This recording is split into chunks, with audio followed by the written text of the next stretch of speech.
Retomando o nosso segundo bloco no portal Atualidades do Direito, discutindo nesse programa o direito ambiental com os professores José Rubens Morato Leite, professora Silvia Capelli e professor Alexandre Haslam.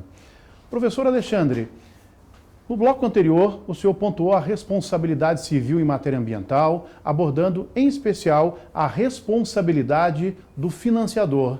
Eu gostaria que o senhor pudesse aprofundar as discussões do contexto da inserção das instituições financeiras, dos bancos, na responsabilidade do financiador. Bom, inicialmente o cenário brasileiro é um cenário de economia capitalista. Então nós temos que compreender bem que a atividade econômica no país tem várias espécies. Uma das espécies de atividade econômica é a atividade financeira. A atividade financeira nos últimos anos tem ganhado grande importância por conta da forma como cria condições objetivas para que outras atividades econômicas possam empreender. Então nós temos a atividade econômica de produção de bens e serviços e nós temos uma atividade financeira que proporciona essas demais atividades. Então nós podemos ter o seguinte cenário: a atividade financeira como uma atividade meio, criando condições para a atividade fim, que é a atividade de produção de bens e serviços. Nesse passo, há que se localizar também aonde estão as instituições financeiras, os bancos, nesse cenário econômico. Bom, inicialmente, a gente, partindo da própria Constituição de 88, nós temos um sistema financeiro nacional vocacionado a promover o desenvolvimento equilibrado do país. Então, essa é a mensagem que o caput do 192, que é um caput órfão, né? Os parágrafos foram todos extirpados, e que ele aponta já para uma possibilidade quase cogente do sistema financeiro como um todo participar do desenvolvimento do país. Esse sistema financeiro é formado pelos bancos públicos, pelos bancos privados também, pelo BNDES, pelo Banco do Brasil, Caixa Econômica, e isso tudo vem muito bem regulado pela própria lei das instituições monetárias e creditícias no Brasil, uma lei bastante antiga, e que diz ali que o Conselho Monetário Nacional vai ter uma política de regulação do crédito para promover o desenvolvimento do país. Bom, então nós temos aí já duas possibilidades legais que nos deixam bastante, já num caminho bastante claro a respeito da qual é a função social do sistema financeiro. Desenvolver o país de forma equilibrada e atender os interesses dessa coletividade que habita o país. Nós temos ainda uma lei das sociedades anônimas em que, num determinado parágrafo único, salvo engano, o artigo 116, parágrafo único, diz lá que o acionista controlador da empresa, da sociedade anônima, ele deve realizar o lucro dessa empresa, realizar os objetivos dessa empresa, e ele também deve respeitar aqueles que nela trabalham e também deve, e aí é uma característica sensacional desse artigo, ele diz que o acionista controlador, apesar de ser obrigado a realizar o lucro dessa sociedade anônima, ele precisa respeitar lealmente os interesses da comunidade em que ele atua. Então a função social das SAs e do próprio acionista controlador está bem plasmada nesse parágrafo único do 116. E o interessante, voltando para a questão dos bancos, é que no Brasil os bancos só podem funcionar na forma de sociedades anônimas. Então eu não tenho como compreender que um banco possa exercer uma atividade no Brasil sem respeitar aquela função social da sociedade anônima, que também tem uma relação muito forte com essa função social do sistema financeiro. Então os bancos, podendo e devendo somente funcionar sob a forma de sociedade anônima, eles devem também agir com lealdade. E essa lealdade se reflete na questão ambiental, quando na própria Lei 6938 há um artigo, esse é o parágrafo único, artigo 12 e parágrafo único, em que diz ali que as instituições financiadoras e aquelas que concedem incentivos fiscais, ela diz ali apenas as governamentais, devem exigir que os projetos candidatos ao financiamento sigam e obedeçam às normas, critérios do CONAMA, o licenciamento ambiental também, mas o parágrafo único fala uma coisa extraordinária. Ele diz que as entidades previstas no caput, no artigo 12, deverão fazer constar nos projetos a previsão de obras para melhoria da qualidade ambiental e aquisição de equipamentos para controle da poluição. Então nós temos aí uma obrigação dirigida diretamente às instituições financeiras que não deve ser ignorada. E aí vem um ponto importante, que é a distinção entre bancos privados e bancos públicos. Todos eles compõem o sistema financeiro nacional. A grande diferença entre eles, para a responsabilidade civil e ambiental, é nenhuma. Por quê? Os recursos que são disponibilizados para o crédito dos tomadores que vão empreender, em sua totalidade são recursos públicos do Tesouro Nacional, comissionados aos bancos, e que, na verdade, a distinção entre bancos públicos e privados para fim de responsabilidade civil, ela é irrelevante.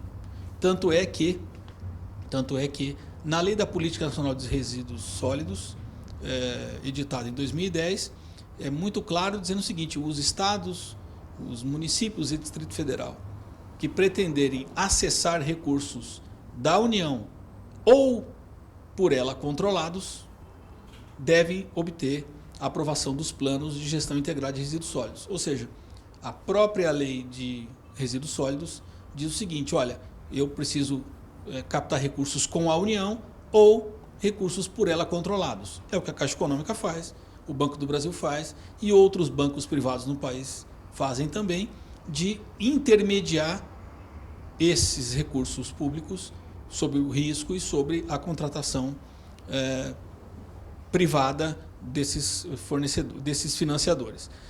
O importante também destacar é que, recentemente, e isso tem que ser bastante dito e redito, é que o próprio Banco Central, reconhecendo a necessidade de uma regulação da preocupação socioambiental das instituições financeiras, editou recentemente, mas a discussão já vem ao longo de um bom tempo,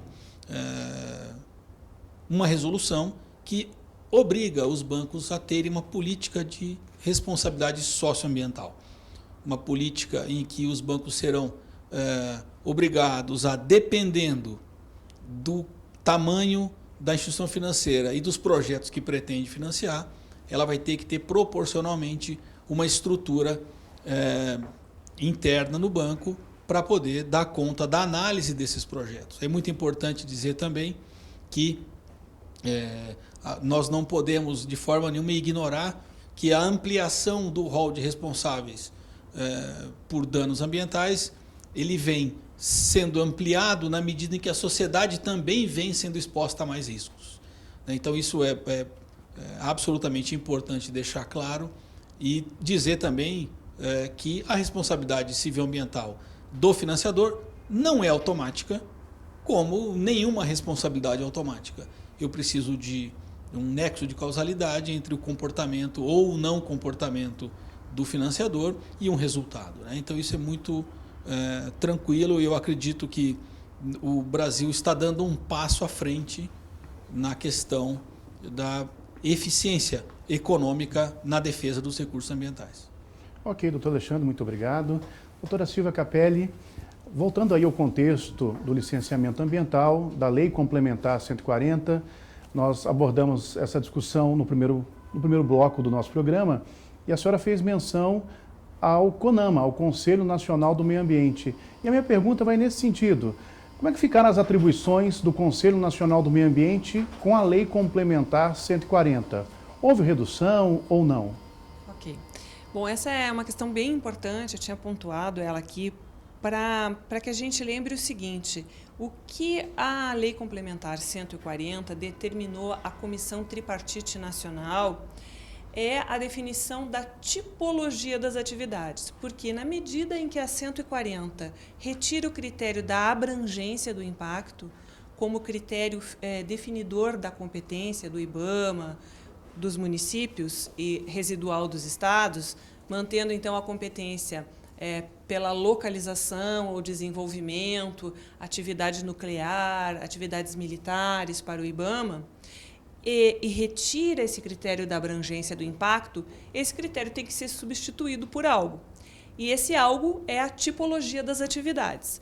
Então, a lei ela faz menção a algo que já existe, as comissões tripartite nacional existe desde 2001, e ela terá, então, a atribuição para a definição da tipologia para o licenciamento do IBAMA, tripartite nacional.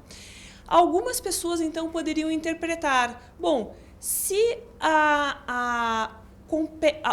as resoluções do CONAMA trazem os critérios para o licenciamento, entre eles também a tipologia de atividades, será que essa competência do CONAMA teria sido revogada pela Lei Complementar 140? Absolutamente não. Por quê? Porque a atribuição do CONAMA para fixar critérios para o licenciamento e definição de padrões para o desenvolvimento das atividades decorre da Lei da Política Nacional do Meio Ambiente. Está lá prevista no artigo 8º da Lei da Política Nacional do Meio Ambiente. E este artigo se mantém integral. A Lei 140 não revogou o artigo 8º. Portanto, é muito importante deixar reafirmado que as competências do CONAMA para a definição de padrões e para os critérios para o licenciamento se mantêm. A única coisa que vai para a Comissão Tripartite Nacional é a tipologia, que vem no lugar da abrangência dos impactos. Outra situação que eu acho bem importante aqui ressaltar é que a Lei Complementar 140, ela introduz um conceito novo, que é o conceito de órgão ambiental capacitado.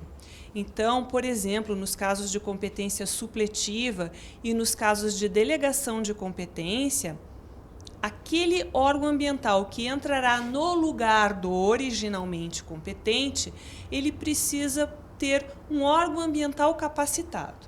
O conceito de órgão ambiental capacitado está no parágrafo único do artigo 5º, que é o artigo que se refere à delegação de competência, que diz mais ou menos o seguinte: órgão ambiental capacitado é aquele que possui profissionais habilitados em número suficiente para atender à demanda. Este é um conceito que surgiu no âmbito da delegação da competência. Porém, quando a lei prevê uma das hipóteses de competência supletiva, que é a competência pela inexistência do órgão ambiental capacitado, ela se utiliza desse conceito que foi previsto originalmente para a delegação de competência. Então, a primeira coisa é a gente compreender o que é esse órgão ambiental capacitado. Então, órgão ambiental capacitado, ele tem que ser capacitado finalisticamente. Não é o órgão ambiental capacitado apenas aquele em número suficiente para atender a demanda e habilitado tecnicamente. Por quê? Porque esse órgão ele precisa ser competente no sentido intrínseco, no sentido de que aquela habilitação não é apenas uma habilitação técnica, mas é uma habilitação que comprove a lisura do procedimento de licenciamento. Essa é a melhor interpretação e a interpretação correta para o órgão ambiental capacitado.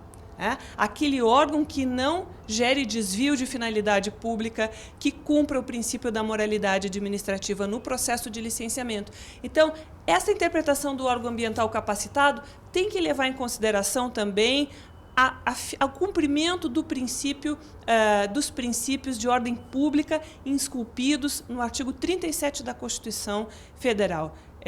Mormente os princípios da finalidade e o princípio da moralidade administrativa. Isso é muito importante a gente ressaltar.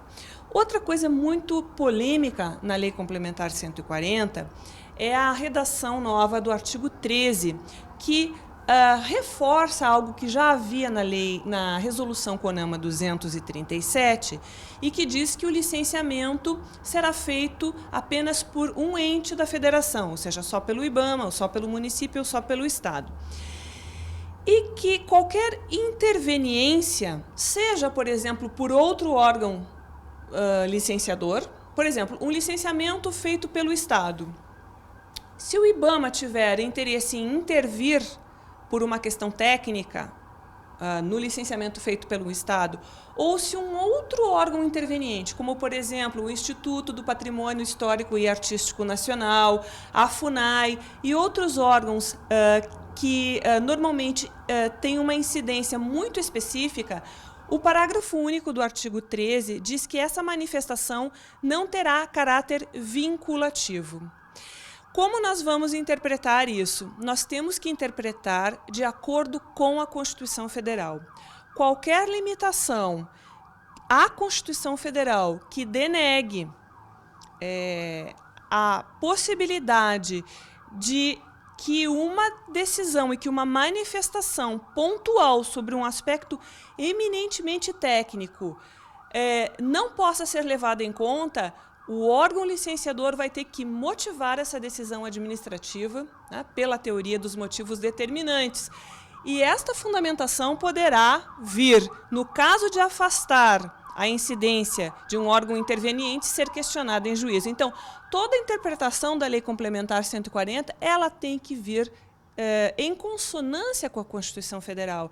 Ela tem que vir em consonância aos motivos pelos quais a Lei Complementar 140 foi editada, que é justamente nos demonstrar o que é o federalismo cooperativo. O federalismo é cooperativo e não excludente. E é por isso que nós temos que dar essa leitura conforme a Constituição Federal do parágrafo único do artigo 13. E a última coisa que eu queria ressaltar, são muitos aspectos, mas o último deles é ressaltar o que é dito no artigo 18.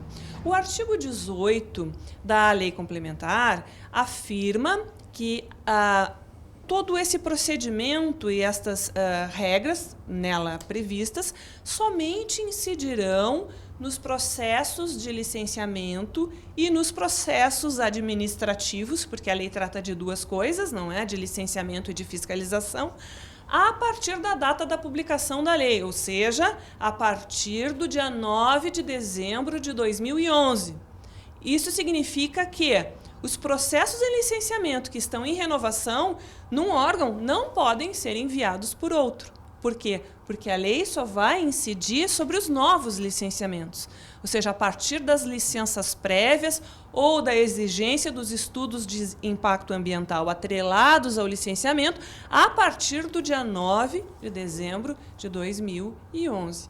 A mesma regra vale para os processos administrativos em tramitação nos órgãos federal, estadual e municipais.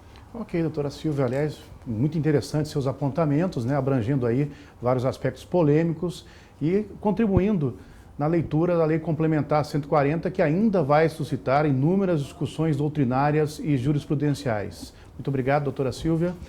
Professor José Rubens Morato Leite, nós trabalhamos no primeiro bloco a discussão do Estado de Direito Ambiental. E nesse contexto, eu gostaria que o senhor pudesse abordar o dano moral coletivo, que passa por um processo aí de evolução no Superior Tribunal de Justiça, a aceitação hoje por um Tribunal Superior do dano moral coletivo, refutado até tempos atrás aí no STJ. A doutrina já era majoritária nesse sentido, mas esse é um tema fundamental no direito ambiental e gostaríamos aí da sua abordagem, professor. Muito bem. Só continuando um pouco a visão do Estado de Direito Ambiental e depois entrando na questão do dano coletivo ambiental, moral, eu poderia falar para você que o campo de incidência maior do Estado de Direito Ambiental no Brasil é justamente a Constituição Federal.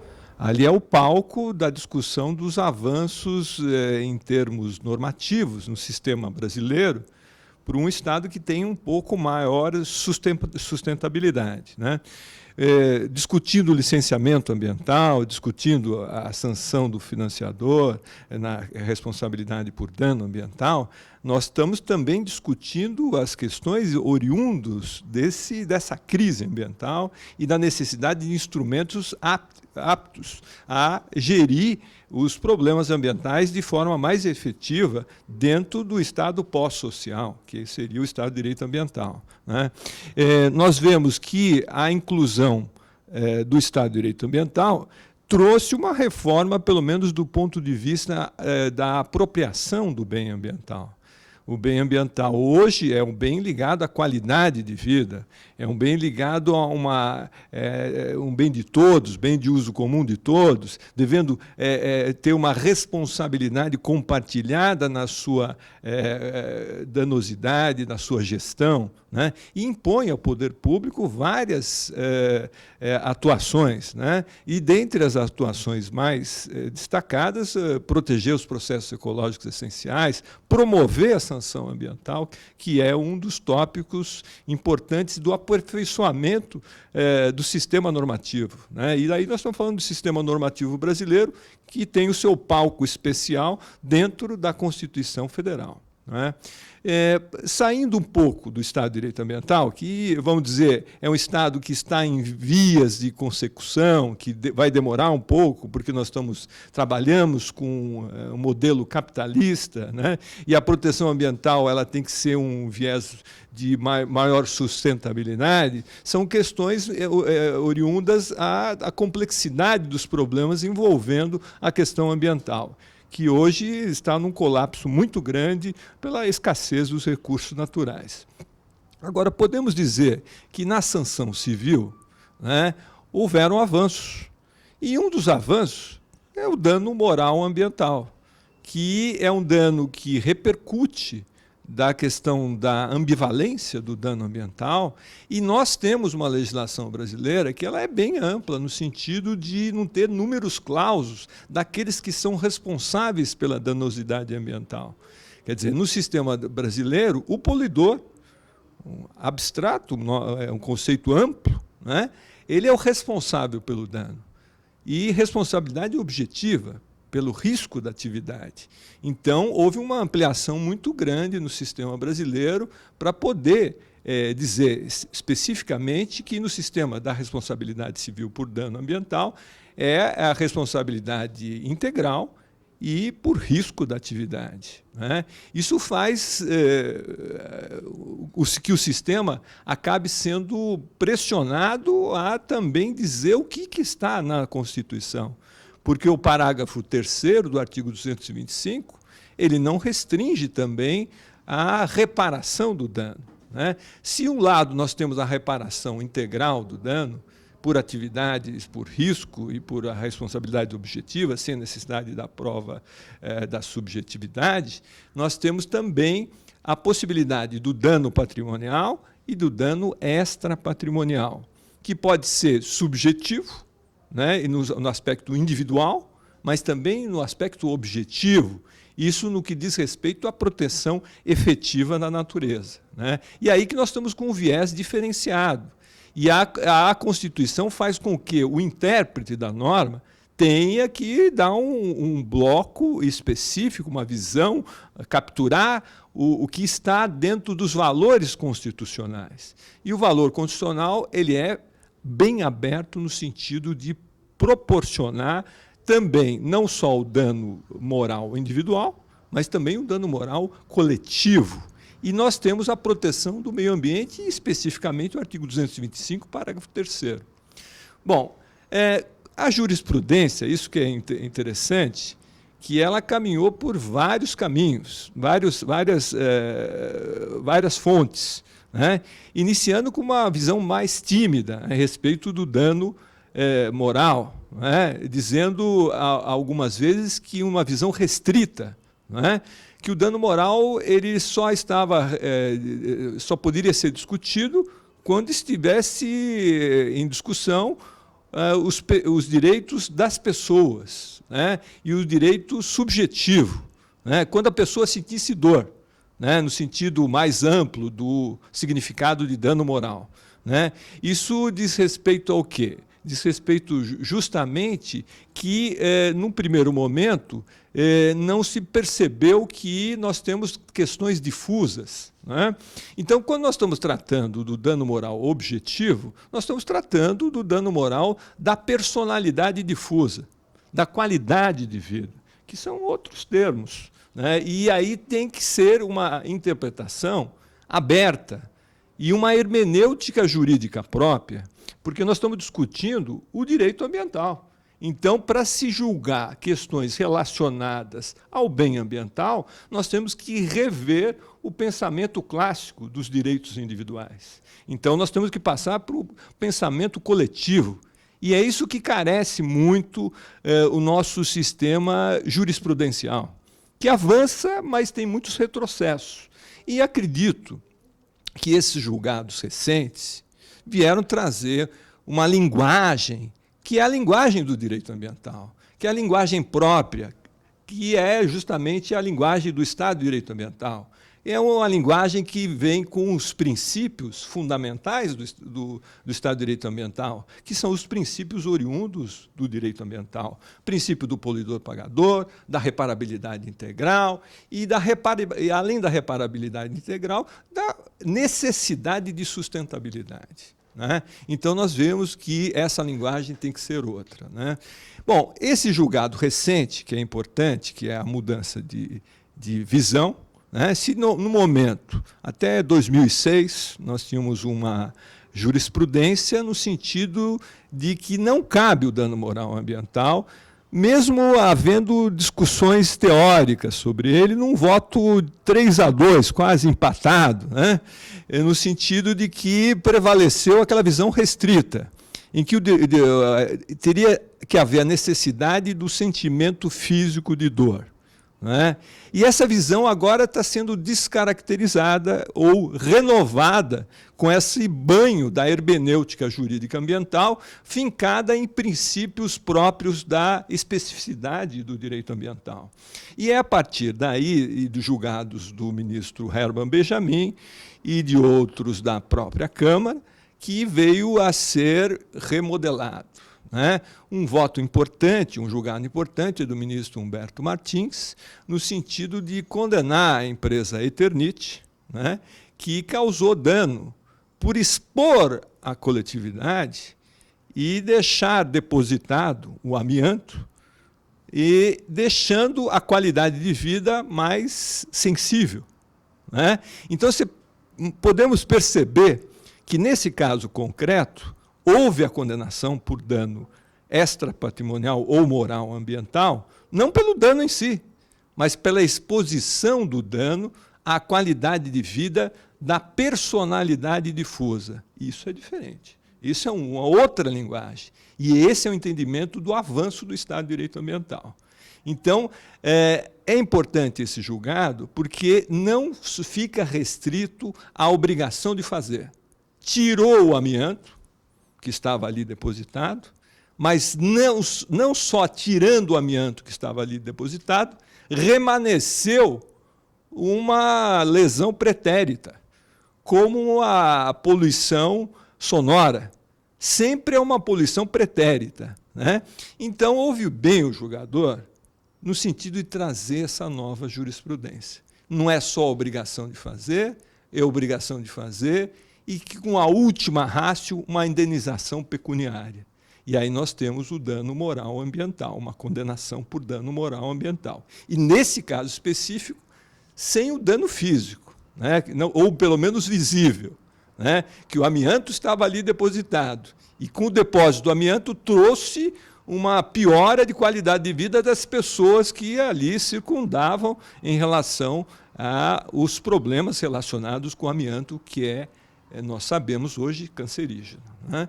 Então, esse julgado, tem muitos outros, né? Eu estou falando uma ponta dos julgados a respeito do dano moral coletivo ambiental, traz uma nova visualização. Então, hoje também temos danos... nós temos aquele filme conhecido de Eric Brockovich, né? Que mostra uma perspectiva de uma ação jurídica, que é uma ação verídica, é um filme, mas é uma ação verídica, da maior condenação do direito norte-americano dentro da class action, né, que veio justamente externar essas questões relacionadas com a danosidade ambiental. E vejo que aqui no Brasil existem muitas áreas contaminadas que dariam margem a danos individuais e coletivos. Né? E muitas dessas danosidades poderiam também estar ligadas à questão do financiador, não é? Vamos dizer aí que com vários casos que dariam margem a uma discussão interessante e numa ampliação dessa linguagem da danosidade ambiental e especificamente em relação ao dano moral ambiental. Então, eram essas considerações que eu gostaria de fazer para mostrar também que caminha, de uma certa forma, uma percepção, uma luz no fim do túnel, né, para que haja esse estado abstrato, o estado de direito ambiental, venha atingir uma certa operacionalidade e uma efetividade maior. Então, era isso que eu queria expor aqui nesse momento, Fabiano. Muito obrigado, professor Zé Rubens. E para a gente terminar o nosso bloco, eu gostaria de cada um de vocês um apontamento, uma observação, uma reflexão sobre os desafios do direito ambiental, não só no Brasil, mas em nível mundial, nesse momento tão sensível que nós estamos vivendo, e uma reflexão de cada um, começando pelo senhor, professor Zé Rubens, Brasil ou mundo, como o senhor achar. Olha, um tema que é importante, que eu acho que eu até vou destacar, vou até fazer uma propaganda aqui, que no ano que vem nós temos o Congresso de Direito Ambiental, o 20º Congresso Brasileiro de Direito Ambiental, e nós nomeamos o tema que é Ambiente, Sociedade e Consumo Sustentável. Está aqui um desafio. Nós podemos falar de edificação sustentável, problemas relacionados com agrotóxicos, né? E o problema da produção, porque esse é um problema que hoje nós vemos na prática, né? Discutimos obsolescência planejada, né? Responsabilidade pós-consumo na área dos resíduos, né? Então, são vários temas que estão correlacionados com o consumo sustentável, a sociedade e o ambiente. Então, eu estou convidando aqui os espectadores para, na Semana do Meio Ambiente, já vir aqui o ano que vem, já ir reservando, né? Na última semana de maio, desculpa, a Silvia está certa, e aí nós teremos o congresso com um tema belíssimo. Então, eu acho que essa discussão aprimora o direito, traz uma nova visualização, traz uma discussão séria, científica, para o avanço de um Estado de Direito Ambiental. Então, era isso que eu queria Muito obrigado, professor. Aproveitando também, o senhor falar um pouquinho do seu livro, que saiu a 6ª edição, sobre dano ambiental. O senhor falar um pouquinho, só para a gente fechar, então. Tá bom, eu agradeço. Já falo do livro que saiu essa semana passada. Esse livro está na 6ª edição, com a colaboração do Patrick Ayala, né? E agora nós, justamente do dano moral ambiental, que eu acabei de comentar pouco dele, nós ampliamos esse livro na 6ª edição, colocamos também no Estado de Direito Ambiental um elemento importante, que é a gestão transdisciplinar das questões ambientais, principalmente dado aos problemas oriundos da mudança climática, dos desastres naturais. Então, houve uma reversão uma revisão desse livro, no sentido de trazer os problemas contemporâneos, né, que vão impactar no dano ambiental, né? Então, aí está aí já nas nossas livrarias, e espero que... Pela editora Revista dos Tribunais. Revista dos Tribunais. 6ª edição. Né? E ele é oriundo da minha tese de doutoramento em 1999, né? E que está caminhando assim, não tão rapidamente, mas é um reinterpretar do Estado de Direito Ambiental. Certo, Fabiano? Então, tá bom. Ok, muito obrigado, professor. Eu agradeço. Professora Silvia Capelli, para suas reflexões finais. Bom, só queria dizer que o tema escolhido pelo professor José Rubens em 99 é atualíssimo, porque não é, desde lá continua fomentando essa discussão belíssima, né, que é o dano extrapatrimonial, que tanto evoluiu no Brasil. E aí eu já deixo, então, a linha de raciocínio que eu quero empregar, né, que eu acredito que o grande desafio atual do Brasil em direito ambiental está justamente no papel do judiciário, né? Porque o que aconteceu? A legislação ambiental brasileira, ela pode ser considerada no sentido holístico, como ambiental, a partir da década de 80. Né? Sendo seu ápice a Constituição de 88 e depois a década de 90 muito frutífera. E, mais recentemente, nós tivemos alguns retrocessos legislativos. De outro lado, os órgãos de Estado, e falo aqui especialmente o Ministério Público e outros também, a Advocacia Pública, Defensoria Pública, mais recentemente, desde a Constituição, se estruturaram para fazer frente a essa nova demanda e dar uma resposta social em atenção aos direitos sociais. E, finalmente, dado esses retrocessos legislativos que estão iniciando, avulta o papel do Poder Judiciário. E, felizmente, o nosso Poder Judiciário, e especialmente o Superior Tribunal de Justiça, tem dado uma resposta muito positiva a essas provocações sociais dos legitimados, especialmente dos legitimados às ações coletivas, às ações ambientais, mas não só as ambientais, como outras também, as consumeristas. Então, assim, eu tenho grande esperança que o Poder Judiciário terá um papel significativo na consolidação do direito ambiental, mas de uma forma muito qualificada mesmo, e aplicando então o direito ambiental e fazendo com que nós que trabalhamos com o direito ambiental tenhamos realmente uma esperança na aplicação efetiva e, especialmente, na boa interpretação das leis, como disse o professor José Rubens, uma interpretação constitucional das leis ambientais, de uma forma a garantir à sociedade a qualidade de vida, que esse é o escopo do direito ambiental, é garantir a qualidade da vida, não só da vida humana, mas de toda a vida. E não há um valor essencial mais fundamental que a vida em todo o nosso planeta. Então, isso no âmbito brasileiro, acredito que seja muito significativo. E no âmbito internacional, me parece que nós devemos caminhar para uma atuação em rede, para uma atuação conjunta. Porque isso já foi dito por muitos profissionais, o meio ambiente não conhece fronteiras, está aí a mudança climática a nos revelar isso, né, que a geração de uma degradação, de uma poluição gera reflexos em outro lugar do planeta, elevação dos oceanos, etc.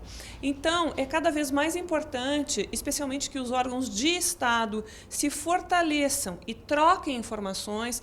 Falo Ministério Público, Polícia, Interpol, enfim, para combater a organização criminosa contra o meio ambiente.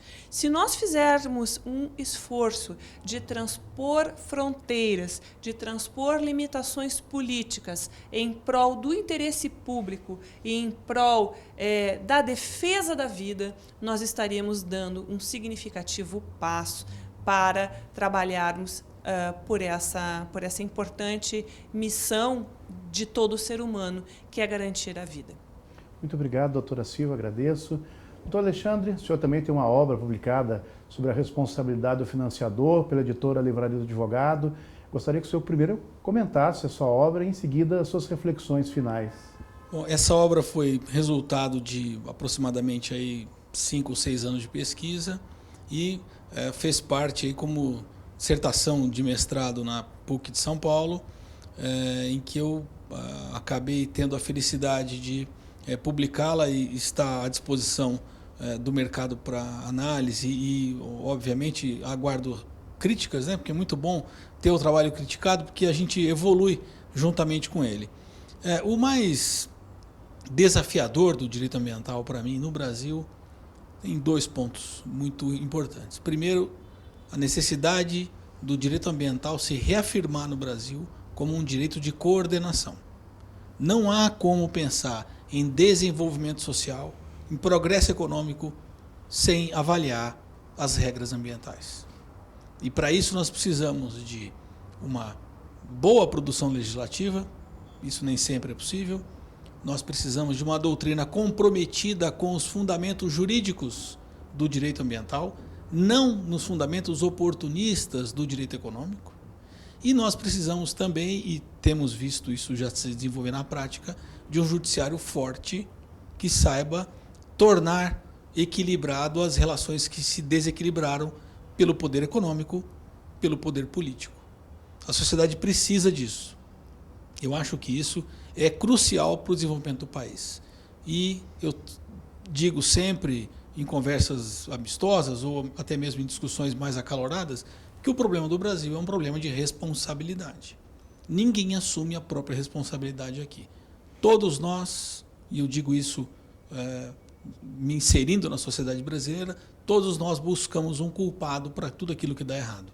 Então, nós precisamos assumir as próprias responsabilidades, apontar as responsabilidades alheias e fazer com que essas responsabilidades se concretizem em benefício da sociedade. E eu bato também muito dizendo que o mais importante no direito ambiental é fazer com que essas características que eu disse agora aqui se concentrem na prevenção, porque a reparação do dano ambiental no Brasil é uma aventura jurídica, em que nós não sabemos como isso vai terminar e, obviamente, a gente nunca consegue trazer uma região ou um sítio ambiental novamente para aquela condição natural. Então é muito melhor fazer com que aquele evento danoso não se concretize.